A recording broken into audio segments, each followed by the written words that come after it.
when I knew it was either write the book, figure this out, or lose everything. Uh, Hi guys, and welcome back to another interview. And I'm here today with our previous client, Megan Farrison, who has written a pretty fascinating memoir, which we'll talk all about in just a moment. So I'm going to go through some questions with Megan. We're going to talk about her book, about her experience working together with us, and it should be fun. So, Megan, are you ready? I think so. All right, let's get into it. Before we start on this, I think it is worth putting a trigger warning just in case because the material is a little bit on the sensitive side. So if anyone's uncomfortable listening to topics like, I suppose, grooming, sexual abuse, child sexual abuse, pedophilia, those kind of things, then this might not be the interview for you. If you are comfortable with those things, then we'll talk about them candidly. Mm. um, Megan, I suppose we won't go through your whole experience from start to finish because I want people to buy the book if they want to know that, Me right? too. Me too. Yes. Uh, just briefly, do you want to start by introducing kind of who you are and what it is that you decided to write about? Sure. So I am a music educator. I've been a professional music educator for, oh my gosh, like 17 or 18 years now. Mhm. And then I transitioned to working from home as a voice coach. And right Hmm. now I am teaching exclusively adult women. About the book, uh, Yeah. my life is, and I love my life, is not where I thought. I made so many plans along the way that Mhm. Mhm. went in a different direction, and so the genesis of this book is actually, I think of that as being a different point than the actual start of the story, because Okay. the genesis is really April 8th, 2019, which that's sort of the day that everything in my life changed. Right. And I went to work that morning. I was feeling really good. It's strange because I feel like we wake up every morning and we don't really remember each morning. There's just a morning, right? You know, you get up, you do your thing.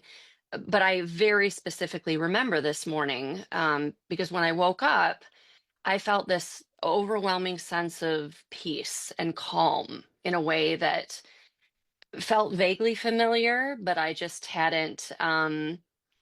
hadn't felt in a long time. You know, when you're a wife, you're a mom, you're a professional, you're doing all these different things and life is going, going, going. So I always had these thoughts going in my head like, okay, I gotta do this, I gotta do that. And Yeah. I woke up that morning though, and there was nothing. I mean, it was just quiet, like it was quiet in my head. My body was very relaxed. And so I thought to myself, today is going to be a great day. That was Mhm. my first conscious thought of the day. I went Mhm. into work, and within a few hours, my husband called me and asked if he can stop in to see me. So Mhm. he comes into my work and into my office that I had alone. I could tell something was wrong, and that's when he shared with me that my high school band director had been arrested in Florida for child sexual abuse and pornography. Now Right. I live in Michigan, and this man, his name is Christopher Blackmer. He Mhm. taught in Michigan for about 20 years before he moved to Florida. And then he taught in Florida for 6 before this happened. And this knowledge of this man's arrest, seeing this man's mugshot, reading about what had happened, was highly traumatic. Um, and I could not make sense of it uh, because I had been groomed by this man when I was younger and had a secret relationship that went on for 6 years. Right. So to see that caused, I mean, I would call it, I feel comfortable calling it a psychotic break now because it was that extreme. Right. It was, I mean, I was convulsing. I mean, it was a traumatic episode. Right. And so that is the sort of starting point as far as the genesis of the book, because that's when this journey started of trying to understand what had happened, because I Yeah. felt like if I didn't, my whole life was going to fall apart. That I was essentially I wasn't happy anymore. I was sad all the time. Yeah. I had such confusion, and the book is called Dissonance. And I actually have to credit my husband for that, because for the longest time I was trying to think of a word that had a meaning in both music and psychology. Oh, And beautiful. and so yeah, so what I was experiencing, and that's and we talk about this in grooming. I mean, I've learned all about it since then, but when this happened, I didn't think about trauma. Trauma wasn't a word in my world, even though it had been. I just didn't know that. I didn't know what grooming was. I never thought about assault. I didn't know what it meant to be a survivor. I didn't know any of these things. And so, but now I know that when Yeah. people are groomed, they experience cognitive dissonance. So the word dissonance in music, it is basically a clashing. If you think of like notes that when you Mhm. hear a chord and you feel this like tension inside you, that's Right. probably a dissonant chord. And then of course the opposite of that is the resolution, the resolute chord, which is nice and open and feels really good, you know. And Right.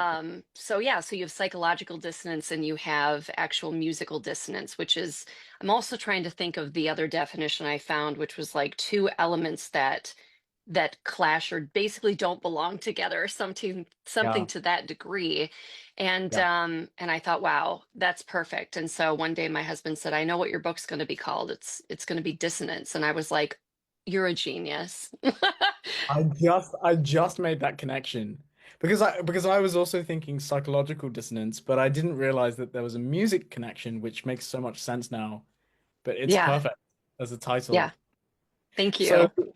so okay, so I think that's good as a kind of sort of teaser for people of what you've been through, although really Hmm. what you described there is just the tip of the iceberg. And I think if people want to know more about that, then they should absolutely pick up your book because you go into, the whole history between you and Chris and the whole grooming process and the relationship that you guys had and also how it impacted your adult life and Hmm.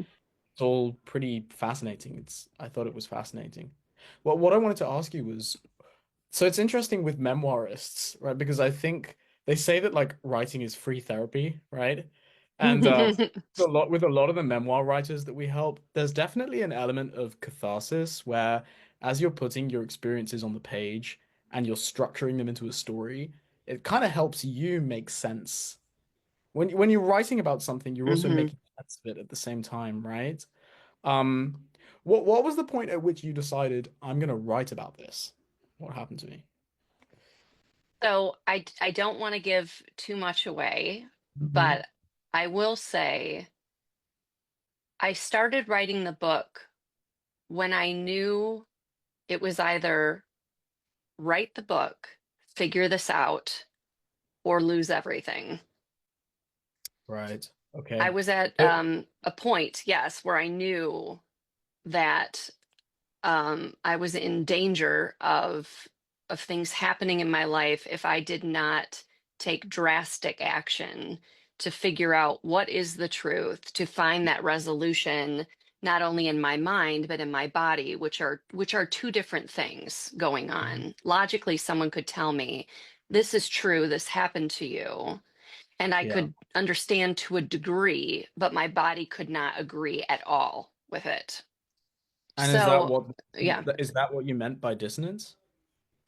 Well, so cognitive dissonance is holding two separate beliefs, like contradicting beliefs at the same time. Yeah. So it's that battle between, well, I know that this is true about this person and this experience, but but this is true. My personal experience with this person felt this way, and I perceived it this way. And it's this constant, like, I can't, you're stuck, you're paralyzed basically because you don't know what's real, you don't know what's true. Um, I'm trying to There was remember your original question. Sorry, go back. That Yeah. was That's okay. Well, I was this is kind of to some extent a tangent, although it's still very much on topic. There was also a kind of like I guess you would describe it as like a psychosomatic dissonance, like between mind and body, that they were Mhm. also both. I mean, it's slightly off my question, but maybe even it's even more interesting. What exactly do you mean by the body not agreeing with the mind? Could you elaborate on that a little bit? Sure. Mm. For someone that has not experienced this, Yeah.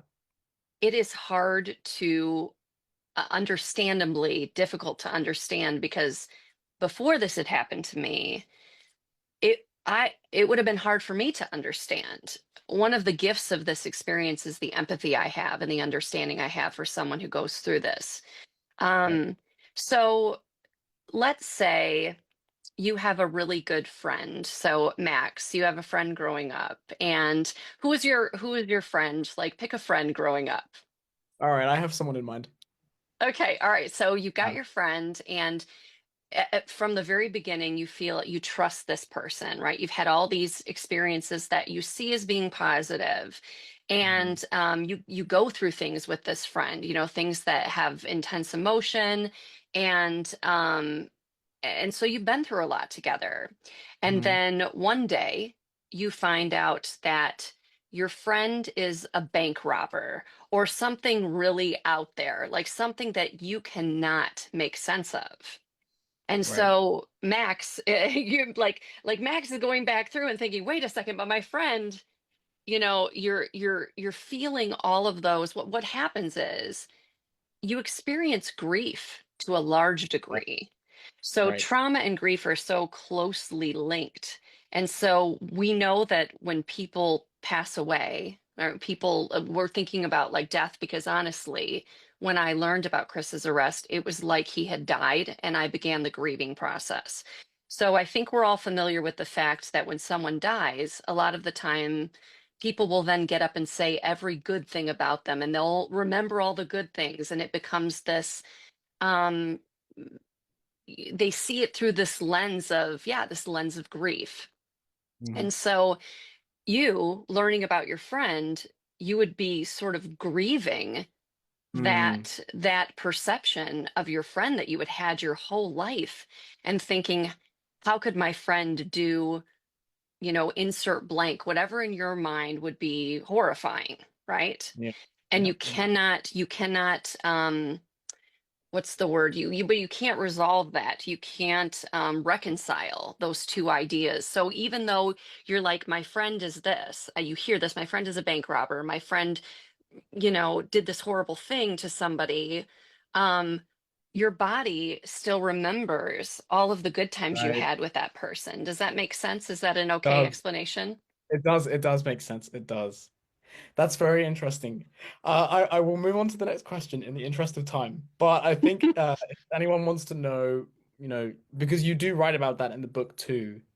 Hmm. If people are interested in furthering that idea, then pick up the book, right? Hmm. Um, let's circle back to the writing process because that's kind of what the audience, I think, will be most relevant to the audience. Uh, Sure. when we first met, what kind of writing problems in the process of turning this into a book were you running into? What were those areas where you were looking for help initially? At the point that I had met you, and I was so grateful to meet you and your team. I remember on our Zoom call, I cried our initial Zoom call because I was like, I had been waiting for you, like Yeah, because yeah. I um I started in March of 2021. I started writing the book in March of 2021. And then you and I and Anna, I mean your team, we Hmm. started working together in 23, in Hmm. 23, I think in like around the summertime or something like Right, that. right, right, right. Yeah, and at that point, I had written multiple drafts front to back of my memoir. Wow. And I had tried to figure out because there's really two parts to the story. There's what happened to me there's the sort of prelude, if you Yeah. will, about what sort of set up what happens later in my life. Yeah. And so I wrote several drafts that were chronological just to sort of figure out the story. I had done the whole timeline thing where I had put down every memory I could think that was sort of tied to this. And then I put it on a timeline. And I also looked at the hero's like journey. I Yeah. studied the three act structure, like, because I was Yeah. thinking if this is going to be impactful, if I'm going to do this, then it's going to be good. And the Yeah, better and I that, want oh, to, sorry to okay. interrupt. I just wanted to No. call out that what you said there was very valuable for anyone else that's writing a memoir, that you didn't only list the timeline, but you also brushed up on story structure. Because Mhm. when you're writing a memoir, what you're doing is actually turning your experiences into a story. You're turning your experiences into a narrative. You actually don't want to write a memoir as if it were a timeline, because you end up with just a book that's basically very surface level. It's just this happened, then this happened, then this happened, then this happened, right? And to Mhm. go further than that and to keep it engaging and to make it an emotional roller coaster rather than just a description of events, you have to think about it like a story, right? So I Mhm. just thought that was a great point that you made. No, But thank you. to go back to the question, what was it? What kind of problems were you facing at that stage? Like, what was it that you were Yeah. looking with at that point? Yeah. Well, I'd gotten to the point where I had done so much revision and I felt like, okay, I'm to this point where I feel like I've gotten it as good as it's going to get. And I didn't know what to do at that point. I knew that I was limited in the way that I could see this. And Yeah. I I was like, I need outside help to come in and just say to me, hey, this is what's working. This is not what's working. And to Yeah. say, oh, you're doing really great at this. These are the devices that you're really good at. Here's where you could really expand your skill or Yeah. and that's exactly what you did. And more than anything, there's two things I really want to make sure to say to the people that are listening is that number one, when you write, if you decide to write a memoir, you don't have to do what I did, which is publish it. You don't, when you write a memoir, it is Right. first for you, and it really is healing in so many ways. And then secondly, I just wanted, I think above all, somebody to care Right. about what I was doing. And that's, Yeah. I felt like you did that. I felt like you and Anna, you were so sensitive, like about approaching the material. Hmm. And I know that you worked in tandem specifically too because Anna was a woman, or I Hmm. say was, Anna is a woman. And Well, as far as I know, yeah. still Yeah. and so you felt it was important to have a female perspective brought Right. in and because of what it was. And Yeah. so I felt like you really met all those needs. You told me exactly what was great, what needed work, and you really showed care, actual legitimate care for my story and what I had been through. Well, I want to say that we ended up becoming really emotionally invested in what you were doing. Like, it was just reading the manuscript was very impactful on me and on Anna, I think. And so when you read something that raw and that personal, because you really don't hold almost anything back in the book, you end up forming a real bond with the author. And yeah, I mean, we very much wanted to see this story kind of get out there and make a difference to people uh, as a result of working on it. Well, I'm wondering, because we haven't spoken in a little while since the book actually came out. Mhm. Has anybody subsequently read it and said to you that they found it helpful, insightful, inspiring? Yes, I was rightfully so concerned about what was going to happen once Hmm. I released the book because Mm. it is extremely vulnerable and raw but that is one of the things that a lot of people have said to me as a positive. Yeah, Thank you. Thank you for being so vulnerable.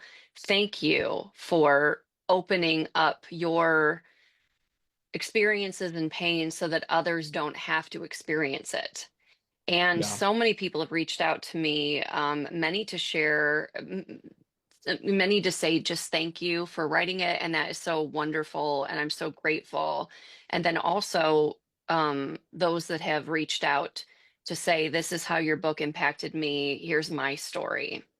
And Wow. that Okay. that is the deepest compliment, I think, is that when someone Yeah. trusts you Yeah. and says, I'm going to let you into my space, that is so sacred Yeah. and has been so meaningful. So I always said to myself, if this can help one person, one Yeah. life, if this Yeah. doesn't have to happen to one person that it would otherwise, or there's a survivor out there that already went through something like this and they're going, my life is still impacted by this because it is very impactful. There's plenty of people that I Wow. know that this has happened to them and they have families, they have children, and they still grapple with trying to understand this. Wow. And so I Yeah. said, if it helps one person, it's worth it. And it has done more than that. So any cost, I mean, there is loss. I think that's Yeah. why people are afraid to put out their memoirs because they're like, I've already suffered so much loss. If I do Yeah. this, what relationships are going to be impacted? And I'm going to be very transparent that yes, relationships in my life have been impacted, but Right. they haven't all been impacted in bad ways. Some of Yeah. them have been more of a challenge, but I think that anytime you tell the truth, a loss is not really a loss, it's more of an alignment. I It's love that. I so love that. it's just what you You know, accept. Yeah. I can't even express how pleased I am to hear that this has helped other people as well. Because I Mm, remember you saying to me when we had our first conversation, and I asked you what you wanted to achieve. That was exactly what you said. That if you could just help one person, it would all feel worth it. And it sounds like you've done that and more. mm. So I don't think we could have really hoped for a better outcome. So delighted No, with that. it was wonderful. So thank you so much for what you did. Thank you. Uh, We're almost out of time. There's two things that I want to call out that you said today. I mean, the quote that you just said about alignment, I want to like put that on a sticky note somewhere because that was fantastic. I also want to call out what you said about being raw and being vulnerable in the book. Mm. We sometimes have memoirists that we're working with ask us, should I include this? Is it too heavy? And is it too dark? I'm not sure people would want to read this. And we Hmm. always tell people don't hold anything back. Like if you're going to write about what happened to you, whether it was a good thing or a bad thing, the more raw and the more vulnerable you are, the more the reader will appreciate that. Um, Hmm. exactly like you said about alignment. I don't think that you actually serve anybody by holding back what you're really thinking or how you really feel or what really happened to you, right? It's truth is what it is. It's I think when you're writing a memoir, it's finding the courage to speak and write the truth first to yourself and then to Hmm. other people, right? And I also want people to know, and this is what you said earlier, and I absolutely agree with this, that if you're the only person who you feel safe to speak that truth to right now, then that's okay. The main thing that matters is that you wrote about it, right? Hmm. Fantastic. Um, where should people find your book? It's on Amazon, so I can put the Amazon link above. Anything else that we want to direct people to? Um, I mean, I think Amazon is the perfect place to go to, and if you read it, please leave an honest review. That's really helpful for people to be able to find it, or you can reach out to me, even if you feel like you don't have the right words, because I think sometimes that happens where you may want to say something, you just don't know what to say, Yeah, and that's okay. And I do want to say that vulnerability is a practice. right, So, you're the only person that sees it. And then there were things I thought, I will never write this. I will never write that scene. And then I ended up doing that in the very end. It may have happened in the very last stage, but if you have to gauge what you feel comfortable doing, but don't not do it because you're afraid of what other people think. So, right. yeah. Beautiful, Megan. Thank you so much for the interview. I really enjoyed that. And I hope that people go on to enjoy the book and they find that it gives them some strength, some inspiration. There's something to take away from it. So I'll Thank you so wrap things up. much. Thank you.